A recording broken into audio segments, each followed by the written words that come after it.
America ने Iran का railway पुल उड़ा दिया। गोलिस्तान में अक-टेके खान पुल को अमेरिका ने उड़ा दिया। पूर्वी ईरान में 2 पुलों पर हमले का दावा। ईरान में पहली बार एक सिविल इंफ्रास्ट्रक्चर को टारगेट किया गया है, मतलब रेलवे को टारगेट किया गया है। सिविल इंफ्रास्ट्रक्चर तो पहले भी टारगेट होते रहे, लेकिन पहली बार रेलवे को टारगेट किया गया है। आईआरजीसी ने कहा ब्रिज पर हमले का जवाब मिलेगा। और देखिए एक और बड़ी खबर है, ईरान के गोलिस्तान में रेलवे पुल पर हमला। तुर्कमेनिस्तान से जोड़ने वाला पुल टारगेट, रूस इसी रास्ते ईरान को सामान भेज रहा था। यानी यहां पे कोई स्ट्रैटेजी है क्या आशीष? देखिए ये एक पूरी तरह से जो स्पेसिफिक इस रेल रूट को टारगेट किया गया है, ये रशिया से जो स्पेसिफिक कंसाइनमेंट्स आते थे ईरान को, जो सप्लाई होता था, सपोर्ट सिस्टम होता था, उस पर अटैक करना, ये यूएस ने एक मैसेज दिया है। एक काम करते हैं आशीष, आइए बिग वॉल पर, यहाँ पर जरा वो मुझे मैप बिग वॉल पर दीजिए जरा अच्छे से। आशीष आपको समझाएंगे कि वो जो रूट है वो कितना अहम है ईरान के लिए, रशिया से कैसे सप्लाई आ रही थी और ये कितना बड़ा नुकसान हो सकता है ईरान के लिए। आशीष देखिए ये पूरा रूट दर्शकों को खुद ही समझ में आ जाएगा कि देखिए तेहरान से लेके तुर्कमेनिस्तान और फिर रशिया तक ये पूरा रेल रूट जाता था। यानी कि सेंट्रल एशिया के लिए ये एक मेन रेल रूट था। अटैक कहां किया अमेरिका ने? ठीक यहां पर। यानी कि आप किस तरह से जो रशिया से कनेक्टिविटी है रेल वाली, वो आप किस तरह से डिसरप्ट करें, ये मैसेजिंग वाला अटैक था। और इसीलिए उन्होंने बहुत स्पेसिफिक लोकेशन चूज करके किया है, क्योंकि यहां पे कोई बहुत मिलिट्री फैसिलिटी थी नहीं। जनरली आपने देखा होगा अभी तक अमेरिकन जो फोर्सेस थी वो किस तरह से मिलिट्री फैसिलिटीज में ईरान के अलग अलग टारगेट करती थी, लेकिन यहां पर रेल रूट पर करना, रशिया से किस तरह से जो सपोर्ट मिल रहा है ईरान को, और रशिया और चीन दोनों की तरफ से मिल रहा है, वो किस तरह से डिसरप्ट किया जाए, वो मैसेजिंग न केवल ईरान को है बल्कि रशिया को भी है। ठीक है, अब मैं इस खबर के बाद प्रोफेसर बरई आपके पास आता हूं। प्रोफेसर बरई देखिए, हम यहां पर लगातार बता रहे हैं कि इस बार के अटैक्स में क्या कुछ चेंजेस हैं। इस बार अमेरिका की स्ट्रेटजी साफ दिखती है कि ईरान की जो मदद है वो काटो, ईरान को जो मदद मिल रही है उसको दूर करो।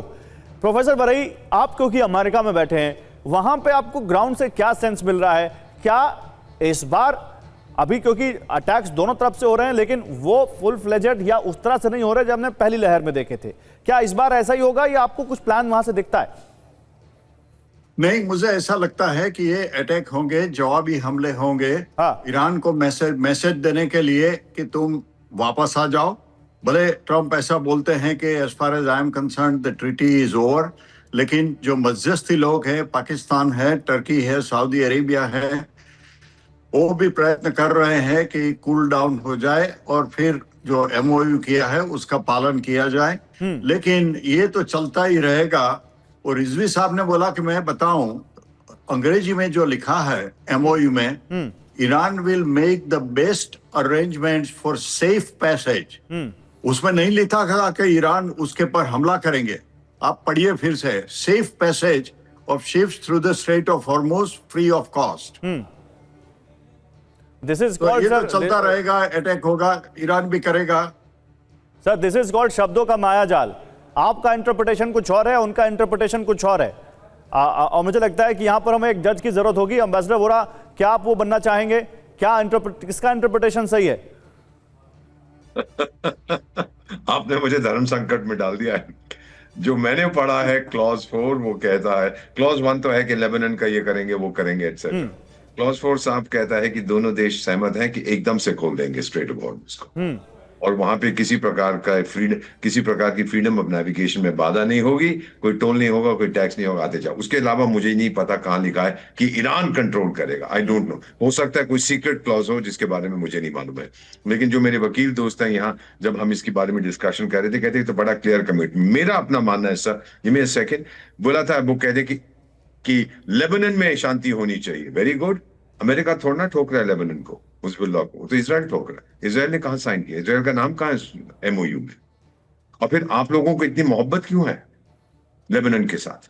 आई have never understood that. No sir, this is my own feeling. क्यों आप इतना मोहब्बत करते हैं उनसे? कि इट्स लाइक माय सेइंग, मैं आपको बता देता हूं sir, just it's not really an equivalent कि भाई मैं जिहादिस्तान पाकिस्तान के साथ दोस्ती तब करूंगा, अब अफगानिस्तान पर हमले करने बंद कर दूं। क्यों भाई?